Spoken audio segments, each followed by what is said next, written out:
Hey everybody, this is Tammy Kaiser, also known as Smart Martha, and I wanted to talk to you today about a very important question, and that is, how do you know whether or not you should have another child? You know? It's a tough question, and honestly, it's really only one that you can answer yourself. Nobody else can tell you the answer to this question. Nobody else can. You can talk to different people, get some opinion, sure, and perhaps maybe the only real opinion you should listen to is maybe, a priest or someone else that you've spoken to, like in that aspect of spiritual direction, that kind of thing. But for the most part, this is something I don't want to say you yourself, I mean you and your spouse, of course. This is something you guys, only you could decide. So that's the first point I wanted to say. The second point I wanted to say is, let's think about what our church teaches. I'm Catholic, and so when I'm following, I'm Catholic, so I'm going to follow what the Catholic Church teaches. And the Catholic Church teaches that, being open to life is a beautiful expression of our faith. It's just a way of saying, God, we're here to do your will and to do what you want in our life. And that doesn't mean that, you have to have as many children as you possibly can have. That's not what the Catholic Church is asking. But it's saying to have this sort of openness to what God wants to bless you with. And if, and if you're practicing natural family planning, which is a way of being open to life, because you're following what the church says. And if you want more information about natural family planning and why the Catholic Church thinks that's okay, look for that, Google that, or look for that on other YouTubes. But for this video today, we're just sort of assuming that you are using natural family planning. You're trying to make that decision of, should we use natural family planning to conceive? Because you can use natural family planning to not have another child, or you can use natural family planning to conceive. So what is the criterion that the Catholic Church gives us? Well, in the document Humanae Vitae, it uses the language, if you have serious, some people translate grave reasons to not have children, then it's okay to use natural family planning to space your children. So by that logic, you have to ask yourself, do I have serious reasons now, for not having children? And then again, what is the criteria for a serious reason? You get the gambit of advice on this. And again, it's something for you and your spouse to bring to prayer and say, do we have a serious reason for not having a children right now? And maybe you do. Maybe you just had a baby. Maybe you've got health reasons. Maybe you've got financial reasons and you can't afford another child. Maybe you are stressed to the max like so many of us are today, and so you need that little bit of a breather in there. And that is the beauty of natural family planning, in that every month you can ask yourself that same question again. Do we still have these same serious reasons for not trying to conceive this month? And of course, circumstances change day to day. You may have things very tight financially right now that there's no way you could afford another child. But in the next month, pay raises, or, you're that much closer to paying your house off. Those kinds of things change. So that's your first thing you're going to ask yourself. Do I have serious reasons for not getting pregnant right now? So after you've prayerfully considered it, and then after you've looked at your practical, serious reason criterion, then you can begin to really look for that answer that God wants to give you. And sometimes you'll say, okay, I'm going to be open to life. It's something that we all take for advantage, that, boy, I'm going to stop using FP and I'm going to get, boom, pregnant right away. But many of us women know that it's not that simple, and that, you could, it could take months, maybe even years, and maybe you never will conceive again. That gift of life is so precious that we take for granted that this is going to happen to us until all of a sudden that gift is taken away. I wanted to share one more story with you, and maybe this would help maybe your decision, and this was certainly our struggle with this. So many of you know we have 10 children, and I wanted to share the decision that my husband and I had with having baby number 10. By the time baby number 10 came around, I'm pushing, I'm in my 40s, And of course everyone's worried about my health, and you're getting so old. But we just really felt we didn't really have any serious reasons not to have another child. And we're not wealthy, but we never were for any of our children, but certainly we could make do. And certainly that was our experience, that every time we had another child, God provided so well for us.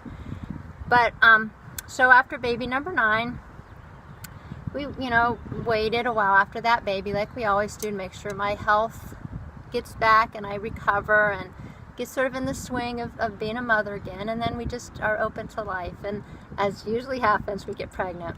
And so we got pregnant, and we're thrilled, we're so excited. We told the kids, and everybody loves to hear that news, and they are just ecstatic to hear that there's just another little Kaiser coming to the family. And then with every child, my morning sickness got worse, and so I was just feeling so yucky. But I knew the end was in sight, and we'd have this other little precious baby. And then about halfway through the pregnancy, the morning sickness stopped. So I'm on, not quite halfway, more like 16, 17 weeks through pregnancy. And the morning sickness stopped. I felt better. I'm like thinking, oh yeah, this is great, because after a while the morning sickness does go away from me. But I ended up going to the doctor, and I'll never forget it. The nurse went to take the heartbeat, and she couldn't find the heartbeat of the baby. And of course you can sort of guess what happened. And they rushed me in and did the ultrasound of the baby, and the baby was not moving, and there was no heartbeat. There was no life in this precious little baby that was 16 or 17 weeks old. And by 16 or 17 weeks, this baby, we're talking, sorry about this big, completely formed, but just very tiny still. And so we had to schedule a delivery of this baby that had passed away. And of course that was so tragic. And we had this little baby. It was a little girl. We named her Eva Marie, and just had a time of mourning and a time for their family really to come together and really mourn the loss of this precious little life that we wanted so badly into our family. So go on with the story. So that was not our baby number 10. That was not. I know even though she was our baby, we don't count her as one of the 10 living children. So you think, oh yeah, the story's going to have a happy ending, because as you know, I have 10 children. So, let my body heal, mourn the loss of this little life. And sure enough, we got pregnant again. And, I'm in my 40s here, continuing on in age, 42 or 43 at this point. And, but so thrilled again. After losing that life, we were so excited to have another baby. And that just brought us so much joy into our home. And I was sick again with morning sickness. And sure enough, at about, halfway through pregnancy again, all of a sudden I started feeling better. And I didn't think anything of it. I thought, oh good, I'm just starting to feel better. I'm getting near the end of the pregnancy. And then a tragic thing happened again. We went to the doctor. There was no heartbeat. And got the ultrasound, and this little life is completely motionless, and we lost another baby. And it's not just a miscarriage. These babies are far along. They're little children that I gave birth to them, and this was a little boy we named Francis, and had to put him in a little coffin and buried him in the cemetery. I mean, this is like it's a little baby. So of course that was just tragic again. Oh my gosh. To expect that life, people who've had miscarriages know what this is like. You expect that little life part of your home, and then to have that baby taken away is so tragic.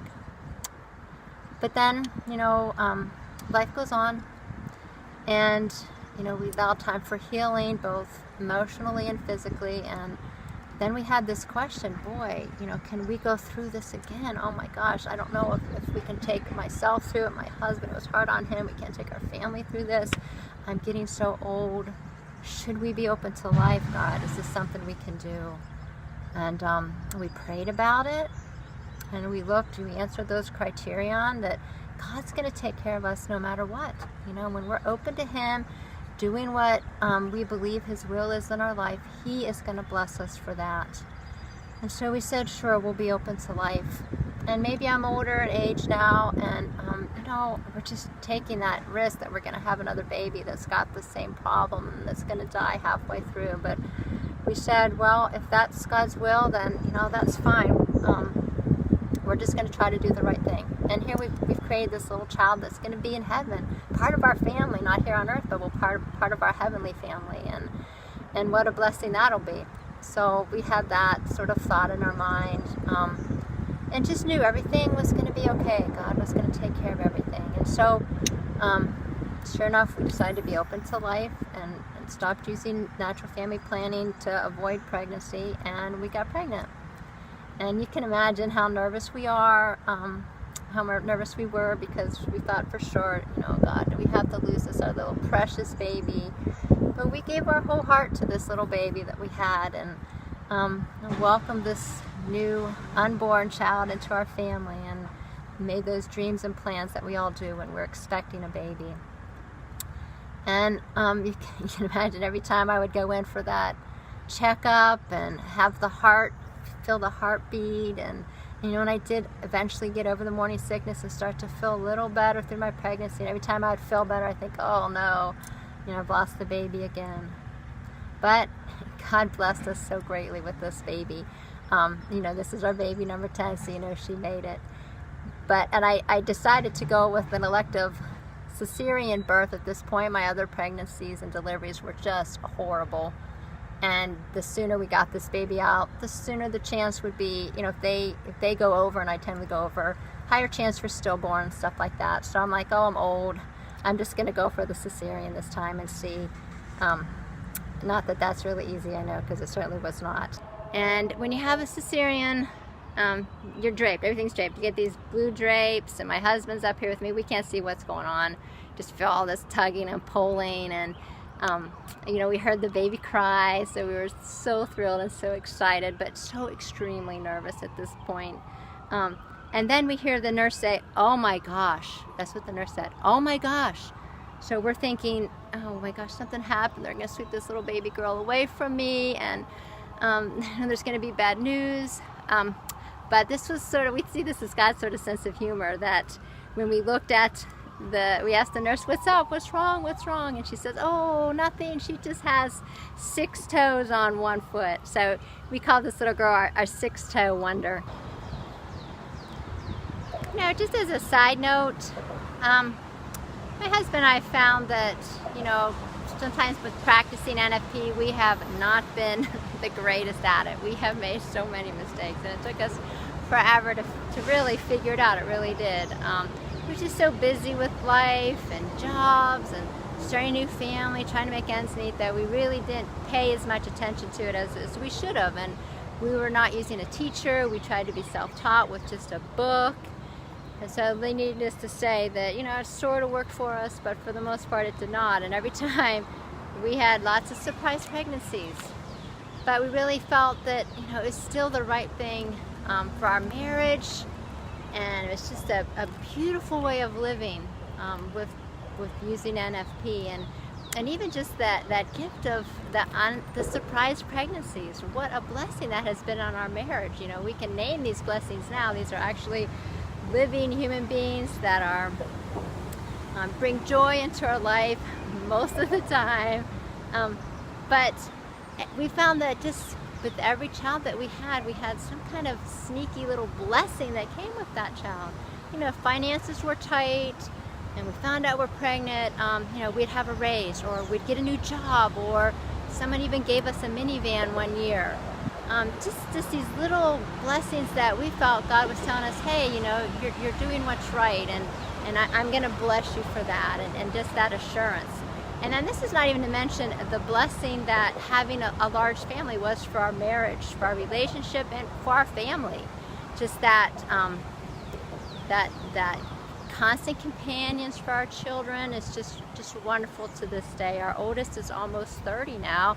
And that young little baby that we had with the 6th toe, she's just turning 6. And I can tell you without a doubt that, all the surprises, all the stressing, and, tough pregnancies I've been to have just so much been worth it. And we've just seen God's hand completely through that.